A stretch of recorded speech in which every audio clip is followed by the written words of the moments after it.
우리가 지난 시간에는 복음에 나타난 하나님의 의에 대한 이야기를 나누었습니다. 본격적으로 예수와 믿음에 관한 이야기를 이제 바울이 꺼내기 시작한 것이죠. 그래서 이제 바울은 이 율법이라고 하는 것은 죄를 깨닫게 하는 기능을 한다. 그러고 이제 예수를 통한 믿음으로 말미암아 의롭게 되는 것에 대해서 이제 바울은 이야기를 전개해 나가고 있습니다. 그런데 이 믿음으로 의롭게 된다는 이 사실에 대해서 우리가 바르게 이해하지 못하게 되면 극단적인 두 가지 반응을 일으키게 됩니다. 그 첫 번째는 무엇이냐면요, 이 율법의 행위로 돌아가려고 한다라는 것이에요. 율법의 행위로 돌아가려고 하는 것. 27절에 보면 우리가 분명히 믿음의 법으로 된다라는 것을 알매도 불구하고 율법의 행위가 여전히 남아있어서 그것을 자랑거리를 삼으려고 한다는 거예요. 그리고 예수를 믿고 나서도 뭔가 자신이 의롭게 됐다라는 사실이 뭔가 깨림칙하고 이상한 거예요. 왜냐하면 내가 뭐 한 게 없는데, 아무것도 한 게 없는데 의로워졌다고 하니까 뭔가 깨림칙해서 내가 뭔가 의로워지기 위한 어떤 행동을 해야 될 것만 같은 그런 생각을 자꾸만 갖게 되는 거죠. 그래서 이 구원을 거저받은 것이 미안한 마음이 드는 건지 자꾸만 구원받기에 합당한 어떤 행동, 그러한 것들을 행해야 될 것 같은 그런 생각에 빠지게 되는 것입니다. 이제 율법의 올무에서 벗어났고 예수로 인하여서 이 은혜의 법 안에서 살게 되었다는 것을 아무리 이야기를 해주고 있지만 그럼에도 불구하고 여전히 내가 뭘 해야 더 의로워질까? 내가 뭘 해야 하나님이 나를 더 좋아해 주실까라는 것을 고민하면서 살아가는 거죠.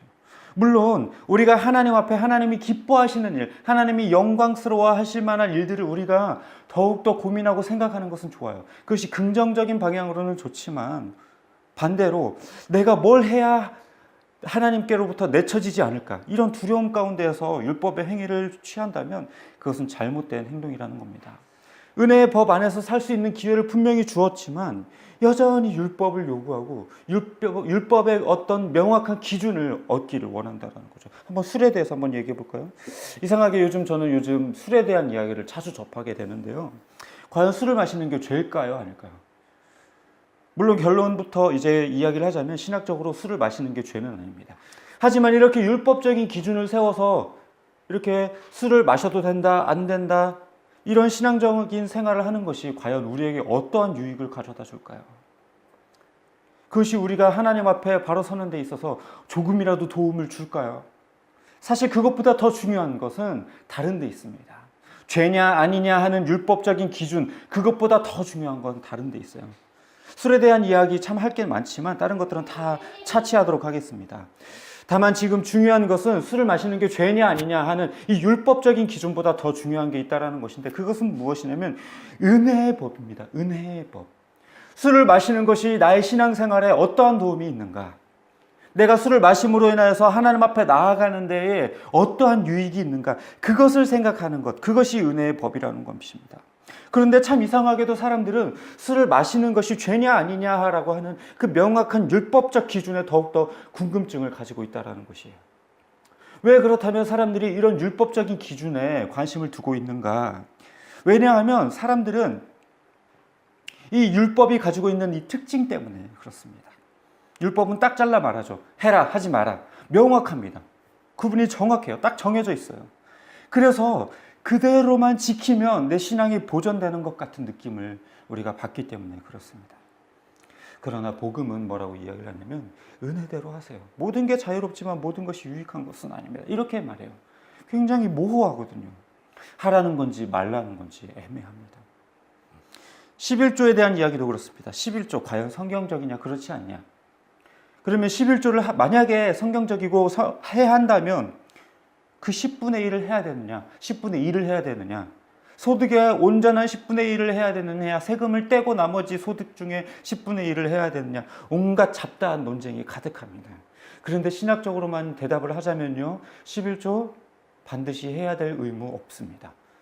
그것이 성경적인 가르침도 아닙니다. 정확히 10분의 1을 따져가면서 드리는 것, 그것도 옳지 않은 것입니다. 그러나 중요한 것은 11조를 드리는 것이 성경적이냐 아니냐, 그 율법적인 기준을 갖는 것보다 우선되어져야 될 것은 우리가 11조라는 것은 헌금을 드리는 그 마음, 복음적인 기준에서 은혜의 법 안에서 그것을 드리냐 드리지 않느냐, 그것은 개개인의 자유에 달려 있다라는 것입니다. 그럼에도 불구하고 우리들은 어떻게 생각하냐면요. 그래도 모르겠어요. 복잡해요. 그냥 차라리 딱 정해주세요. 얼마를 드려야 돼요? 몇 퍼센트를 드려야 되나요? 해야 되나요? 말아야 되나요? 이런 생각들을 가지게 되죠. 이거는 마치 어떠냐면요. 연인이 서로 사랑을 하면서도 규칙을 정하지 않아도 전화 알아서 하게 되어져 있어요. 그런데 그럼 난 모르겠고 내가 너한테 하루에 몇 번 전화하면 내가 너를 사랑하는지 알래? 이렇게 말하는 거나 동일한 겁니다. 그런데 이렇게 율법의 행위로 돌아가는 사람들에게는 어떤 문제가 있어요. 문제가 뭐냐면요. 자기가 가지고 있는 이 행위, 그것 자체를 신앙의 척도로 여긴다는 것입니다. 그래서 이 신앙의 척도로 여기기 때문에 자신 스스로를 올가맬 뿐만 아니라 다른 사람들을 판단하고 정죄하는 기준으로도 사용하게 된다는 거예요. 아니 어떻게 권사가 새벽 예배를 빠져?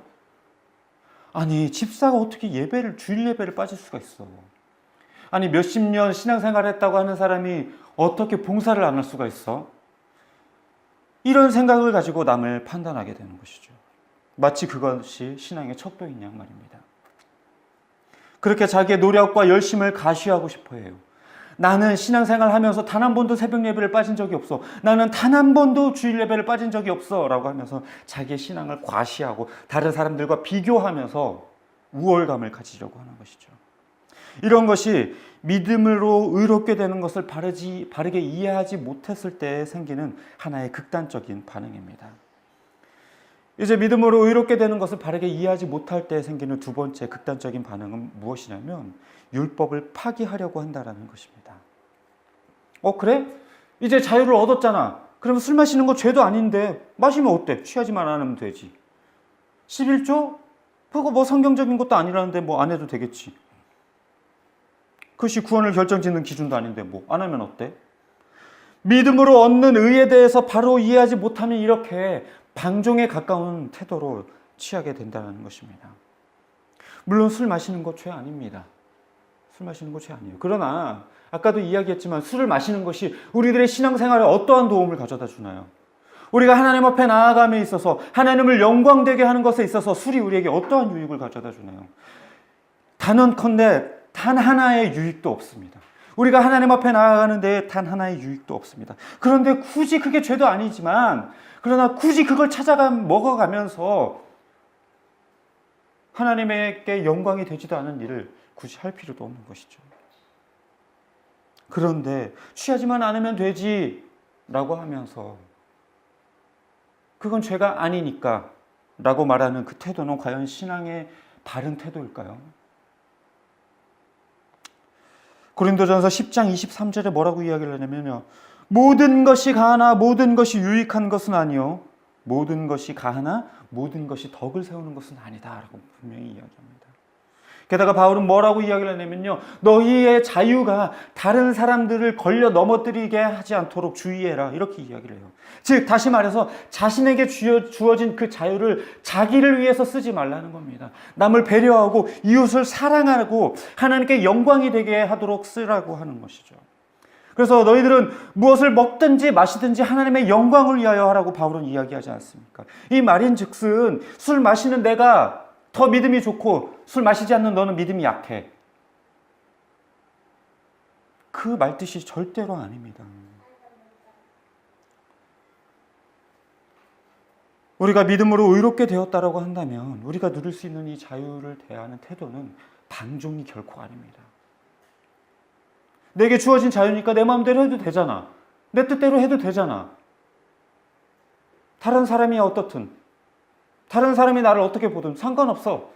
이건 내가 생각할 땐 죄가 아니니까. 이거는 바른 신앙인의 태도가 아니라는 거예요. 율법에 두 가지 핵심이 있는데 그것은 바로 하나님 사랑과 이웃 사랑입니다. 그 기준으로 하나님께 우리가 나아갈 때에 술 마시는 것을 한번 생각해 봅시다. 그것이 과연 하나님을 사랑하는 태도인가? 그것이 과연 이웃을 사랑하는 태도인가? 그것만 생각해도 아마 답은 나올 겁니다.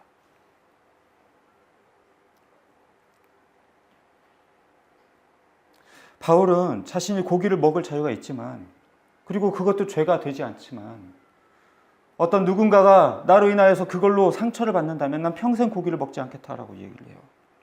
자신의 가진 그 자유를 주장하기보다 다른 사람들의 배려와 사랑, 절제를 택한 것이죠. 11조요? 결과적으로 그거 안 한다고 해서 지옥 가지 않아요. 구원 취소되지 않아요. 그리고 11조 잘한다고 해서 복 받는 거 아니에요. 틀렸어요. 그거 아니에요. 의무도 아닙니다. 그것이 신앙의 척도도 아니에요. 그러나 굳이 해야 될 의무도 없지만 믿음의 고백이라는 차원에서 굳이 그것을 거부할 이유도 없어요. 믿음의 고백으로 하나님, 주님이 내게 주신 모든 것이 주님의 것이지만 10분의 1을 구별하여 주님께 드림으로 말미암아 주님이 나의 삶의 주인이심을 내가 고백합니다라는 믿음의 고백으로 드리는 게 11조거든요. 그렇다고 한다면 그것이 성경적으로 의무다 아니다, 그것이 구원을 결정짓는 것이다 아니다라는 그 율법의 기준을 떠나서 은혜의 법 안에서 우리가 충분히 기쁜 마음으로 감사한 마음으로 주님께 드릴 수 있는 거 아닙니까? 그런즉 우리가 믿음으로 말미암아 율법을 파기하느냐? 그럴 수 없다. 도리어 율법을 굳게 세운다. 여기서 그럴 수 없다라는 표현은요, 그렇게 하면 안 돼라고 하는 부탁의 말이 아니고요, 결코 그런 일이 발생될 수가 없다라고 이야기를 하는 거예요. 믿음이 있다면 율법을 파기할 수가 없다. 도리어 율법을 굳게 세울 수밖에 없게 된다. 그게 너무나도 자연스러운 얘기다. 이렇게 이야기를 하는 거죠. 다시 말하자면 믿음이 있다면 행위가 따라오게 되어져 있다. 이 이야기를 하고 있는 거예요. 다시 말해 행위가 없는 믿음, 그것은 존재할 수가 없다라는 이야기를 분명하게 이야기를 하는 것이죠. 우리는 믿음으로 의롭게 된다는 것을 바르게 이해할 필요가 있어요. 우리가 믿음으로 의롭게 됐으면 율법을 굳게 세우게 되는데요, 이것은 연인관계로도 따져볼 수 있을 것 같아요. 사랑하게 되면 이런 조항들, 조건들 내세우지 않아도, 이런 기준들을 내세우지 않아도 내가 연인을 위해서 무엇을 해야 되는지 스스로 알아요. 하루에 몇 번 전화해야지 그런 기준을 세우지 않아도 생각날 때마다 전화하고 보고 또 보고 싶고, 늦은 밤 차를 운전하고 만나고 나서 늦게 들어가서 아침 일찍 출근해도 피곤하지 않아요. 그게 사랑이에요. 마찬가지입니다. 우리가 하나님으로부터 말미암아 믿음으로 우리가 의롭게 되었다라면 난 이제 의로워졌으니까 율법 그딴 거 필요 없어. 그런 기준 필요 없어. 난 사랑하니까 뭐 꼭 하루에 10번씩 전화해야 내가 그 사람을 사랑하는 기준이야? 그런 거 아니잖아. 뭐 전화 안 하면 어때? 그렇게 말하는 연인이 있다면 그 사람은 사랑하는 게 아닐 거예요. 진짜로 그 연인을 사랑한다면 하루에 10번 정도는 전화해야 사랑한다라고 하는 그 기준이 혹여나 있다 할지라도 20번, 30번, 100번도 아마 전화할 겁니다. 그게 사랑인 거죠. 마찬가지로 우리가 믿음이 있다라고 한다면 그런 기준 필요 없어, 율법 필요 없어, 이렇게 말하는 게 아니라 오히려 율법의 기준보다도 훨씬 더 높은 삶을 살 수 있게 된다는 거예요. 죄냐 아니냐, 술을 마셔도 되느냐 안 되느냐, 그게 죄가 아니냐, 이런 기준, 그 낮은 기준에서 사는 것이 아니라 이것이 하나님께 영광이 되는가, 이것이 다른 사람에게 덕을 끼치는가, 이것이 내게 은혜가 되는가, 이러한 높은 기준을 가지고 살아가게 된다는 거예요. 하나님께서 우리를 믿음으로 의롭게 하셨다라는 것은 우리의 행위의 기준으로 우리의 구원을 삼지 않으셨다라는 이야기입니다. 우리는 이것을 바르게 이해할 필요가 있어요. 게다가 우리를 믿음으로 의롭게 하시는 분은 율법이 아니라 하나님이십니다. 이게 매우 중요해요. 하나님과 상관없이 어떤 율법이라고 하는 기준이 있어서 그것에 도달하느냐 안 하느냐 그것만 바라보면서, 그래서 그 기준을 뛰어넘으면 의로워지고 그 기준에 도달하지 못하면 죄인이 되고, 그것은 하나님과 전혀 관계가 없는 삶입니다. 그러나 우리를 의롭게 하시는 분은 오직 하나님이시라고 분명히 본문은 기록하고 있습니다. 하나님의 판단이 아닌 율법의 판단에 구원을 내버려 두시지 않으신다라는 이야기예요.